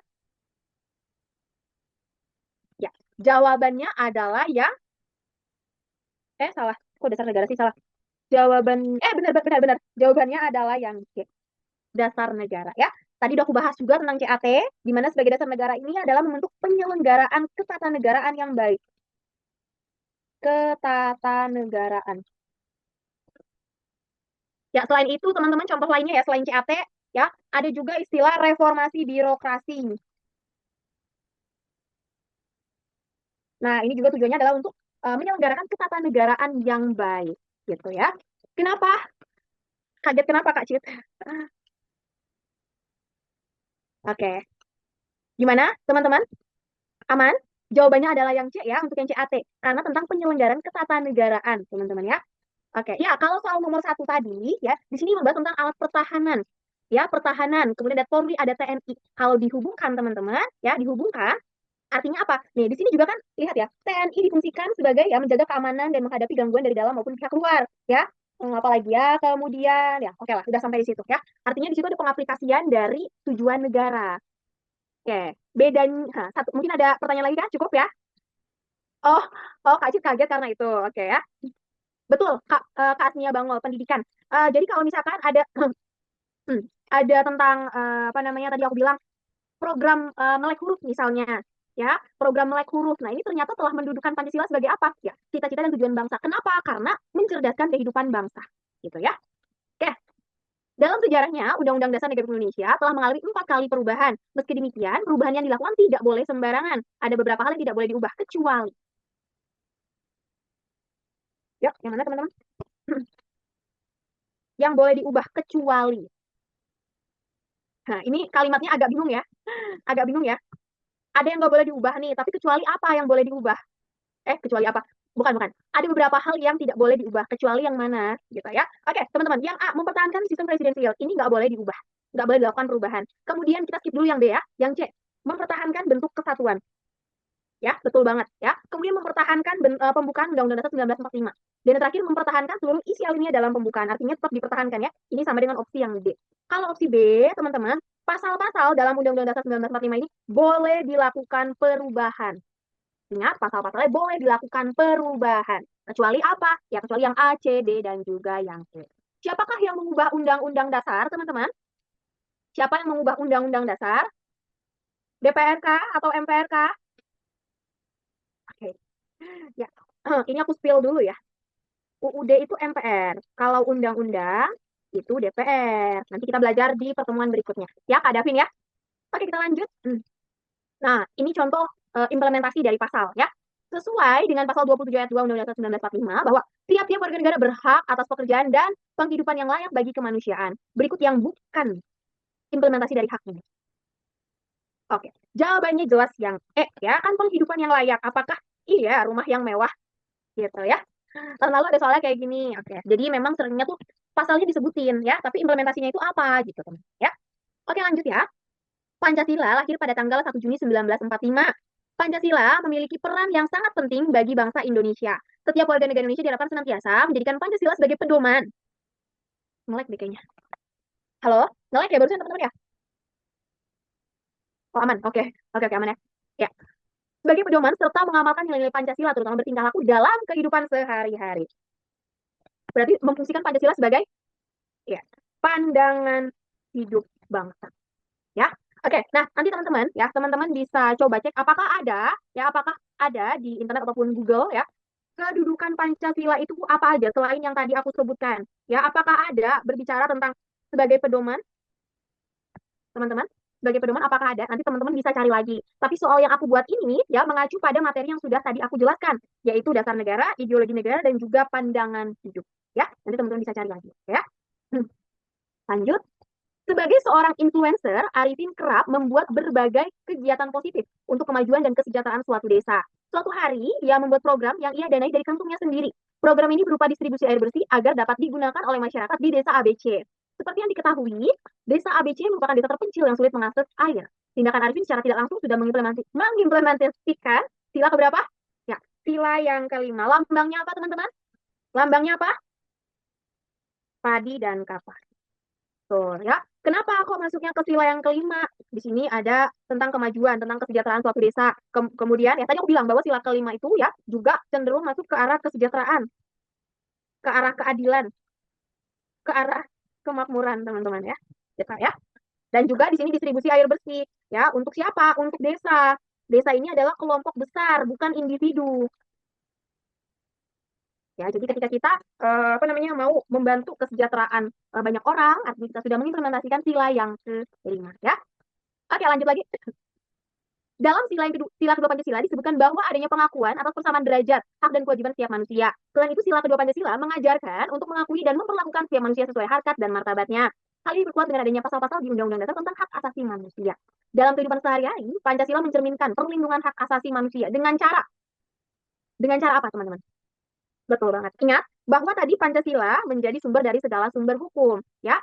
Ada ada undang-undang dasar di dalamnya, di bawahnya, dan ada peraturan lainnya, teman-teman ya. Jadi jelas, jadi jelas untuk soal yang ke-8 ini adalah yang E, ya. Menciptakan hukum. Karena di sini fokusnya adalah perlindungan. Perlindungan. Kalau yang D itu jelas salah, melampaui segalanya. Ya, hak asasi manusia itu betul memang memang dia memiliki nilai, bukan memiliki nilai ya, memang jadi hak secara lahiriah dari setiap orang ya, tapi tetap kita harus memperhatikan juga yang namanya kewajiban kita ya, ataupun hak asasi orang lain. Kalau kita menempatkan hak asasi manusia melampaui segalanya, bisa jadi hal yang buruk terjadi gitu ya. Oke, teman-teman, masuk ke soal berikutnya. Indonesia merupakan negara dengan keberagaman dan kekayaan budaya yang sangat menarik. Setiap suku di Indonesia mempunyai tradisi dan budayanya masing-masing yang biasa ditonjolkan atau ditampilkan pada saat parade. Festival kebudayaan merupakan sarana komunikasi yang penting untuk pendidikan, penguatan, dan pengakuan identitas budaya. Ya, festival budaya juga merupakan salah satu cara untuk kolaborasi budaya untuk memperkuat identitas bangsa. Festival budaya adalah acara yang digelar secara bersama-sama untuk memperkuat ikatan persaudaraan di Indonesia. Festival budaya merupakan cerminan sila ke, oke di sini hampir 100% teman-teman. Jawabannya adalah yang sila yang ketiga dan juga sila yang kelima. Ya, teman-teman, di sini ada aspek bahwa memperkuat ikatan persaudaraan, itu jelas sila yang kelima. Dan di sini ya ingin mempertahankan kebudayaan biar apa ya? Biar tidak tergerus oleh zaman, teman-teman. Biar tetap ada di keturunan-keturunan berikutnya. Dan selanjutnya juga di sini dibahas tentang bahwa dengan adanya festival budaya ya bisa menjadi sarana untuk pendidikan, penguatan dan pengakuan identitas budaya. Ya, jadi sila yang ketiga dan juga sila yang kelima. Ya. Oke, adik nanya nomor 7 kita lihat dulu ya. Nomor 7, kenapa tidak persatuan? Nah, ya, tadi udah aku jelasin teman-teman ya. Di sini ada konteks ya, apa namanya dampaknya ke kelompok manusia yang lain dan ya, ada unsur kesejahteraan, ada unsur kemakmuran di sini. Ya, jadinya orang-orang bisa mengakses air bersih dengan baik. Gitu. Jadi di situ jelas sila yang kelima. Ya, lanjut ya. Kita fokus ke soal terakhir ke pertanyaan ke pernyataan terakhir aja. Bagaimana sifat kaku dasar konstitusi dapat memengaruhi reformasi hukum di Indonesia? Yo, kalau konstitusi kita kaku, maka harus gimana, teman? Maka seperti apa, teman-teman, jadinya? Ya, akan menghambat kemampuan negara dalam adaptasi. Ya, oke. Jadi kalau misalkan kaku, ya, bisa menghambat nih adanya perubahan-perubahan kalau ya ada isu-isu mendesak. Gitu. Jadi memang harus luas, teman-teman ya. Makanya di sini sifatnya adalah luas dan sedikit. Ya. Yuk. Secara normatif, Undang-Undang Dasar 1945 masih memiliki sifat fleksibel karena dalam batang tubuh masih mengatur bagaimana tata cara mengubah Undang-Undang Dasar 1945. Pasal 37, baru tadi kita pelajari ya. Mana yang bukan syarat dari amandemen? Kasih tau dong alasannya dong, aku pengen tahu nih. Kasih tau alasannya kenapa Kak Diandra atau Kak Lorena? 2/3 salah Kak, katanya Kak Ren. Harusnya betul banget Kak Arifinnya, 1/3 ini namanya langsung ganti ya ke Kak Arifin ya. Oke, betul ya teman-teman? Yuk, Pasal 31 ayat 1 Undang-Undang Dasar 1945 berbunyi bahwa tiap-tiap warga negara berhak mendapat pengajaran. Adapun hubungan pasal tersebut dengan tujuan negara Indonesia, yaitu apa teman-teman? Yang mana? Ya, cakep. Semuanya betul, yaitu yang B. Ya. Pendidikan menjadi salah satu sarana mencerdaskan kehidupan bangsa, termasuk dalam tujuan negara kita, mencerdaskan kehidupan berbangsa. Ya. Nomor 11 jawabannya yang, oh ya, yang A teman-teman ya. Nomor 11 yang A. Oke, lanjut lagi. Ini implementasi dari pasal lagi ya. Pasal 33 ayat 3 Undang-Undang Dasar 1945 dinyatakan bahwa bumi, air, dan kekayaan alam yang terkandung di dalamnya dikuasai oleh negara dan dipergunakan untuk sebesar-besarnya kemakmuran rakyat. Implementasi dari pasal ini adalah yang mana? Yang mana kira-kira teman-teman? Ya, yang B atau yang E? Lihat, bumi, air, dan kekayaan alam yang terkandung di dalamnya ya dikuasai oleh negara. Kata kuncinya ada dikuasai oleh negara. Hati-hati kejebak. Dikuasai oleh negara dan dipergunakan untuk sebesar-besarnya kemakmuran rakyat. Jadi jawaban yang lebih tepat yang mana? Yang B. Ya. Kenapa? Karena memang pasokan air itu, ya pasokan air itu dikuasai oleh negara, teman-teman ya. Masyarakat berhak mendapatkan kemudahan pasokan air yang memadai dan menyeluruh ke Indonesia. Ya, teman-teman. Jadi kayak pasokan air kan siapa sih yang ngurus pasokan air, teman-teman? Untuk di Indonesia, siapa yang ngurus pasokan air? Betul banget, PDAM. Ya, kalau untuk hasil bumi ya nggak semuanya itu dikuasai oleh negara. Ya, nggak semuanya dikuasai oleh negara. Yang khusus-khusus aja kayak misalkan apa namanya emas, timah gitu teman-teman ya. Oke, lanjut. Indonesia dikenal sebagai negara yang kaya akan berbagai jenis sumber daya alam. Indonesia selalu masuk daftar 10 besar negara dengan potensi kayu, ikan, batu bara, gas alam, hingga nikel terbanyak di dunia. Namun, pengelolaan sumber daya alam yang tidak baik dapat mengancam kehidupan generasi mendatang. Upaya terbaik untuk mengelola sumber daya alam di Indonesia agar memajukan kesejahteraan sekaligus menjaga kelestarian lingkungan. Yang mana? Jelas banget kalau kata Kak Yin, yang A, green economy. Karena kenapa? Green economy, ekonomi hijau. Dia mengutamakan kelestarian lingkungan, ya, tetapi fokus utamanya tetap untuk pertumbuhan ekonomi, ya. Artinya green economy adalah salah satu prinsip pertumbuhan ekonomi yang mementingkan kelestarian lingkungan. Ya, contohnya mengurangi karbon dioksida gitu ataupun misalkan penggunaan mobil listrik sekarang gitu ya. Karena memang banyak energi-energi yang terbarukan, teman-teman. Oke, kita lanjut. Soal yang terakhir ya. Pasal 27 ayat 3 Undang-Undang Dasar 1945 berbunyi, setiap warga negara berhak dan wajib ikut serta dalam upaya pembelaan negara. Berdasarkan pasal ini, setiap warga negara berkewajiban untuk menjaga kedaulatan bangsa dari segala macam ancaman, baik dari dalam maupun luar negeri. Dalam mengimplementasikan pasal ini, sikap yang bisa dilakukan pemerintah kepada warga negaranya adalah dengan C, teman-teman. C for apa kira-kira? C for CPNS. Amin. Ya, jawabannya adalah yang C. Kenapa Kak yang A salah? Di sini ada kata-kata tanpa jalur perdamaian, teman-teman ya. Jalur yang harus diutamakan oleh Indonesia itu adalah jalur-jalur perdamaian, ya, jalur apa namanya musyawarah perdamaian. Jadi kalau misalkan yang A ini salah karena ada satu kata yang mengecoh. Oke, ya. Jadi itu dulu mungkin teman-teman yang ingin aku bagikan kepada kalian. Dan jangan lupa tadi materinya ya, sejarahnya dipelajari sekilas. Kemudian yang harus dipatenkan banget itu adalah kedudukan dan juga butir-butir pengamalan Pancasila. Itu penting banget. Dan sekali lagi aku ingatkan, ya ini kita udah 2 jam teman-teman. Ternyata mungkin bagi sebagian orang, Kak kecepatan Kak, aku masih pengen belajar lagi. Ya karena waktunya terbatas, teman-teman gali lagi sebanyak-banyaknya. Dan jangan lupa tadi tips trik yang aku jelasin di awal, itu tolong diimplementasikan. Oke ya, kita ketemu lagi hari Selasa dengan materi pilar negara yang kedua. Nggak sesusah pilar negara yang pertama. Karena pilar negara yang kedua itu rata-rata soalnya penalaran. Oke, terima kasih ya semuanya yang udah standby sampai jam 23.30, mungkin waktu Indonesia bagian timur ya. Sehat-sehat semua, jangan lupa belajar, jangan lupa makan, dan jangan lupa berdoa tentunya. Terima kasih, selamat malam, dan salam sukses.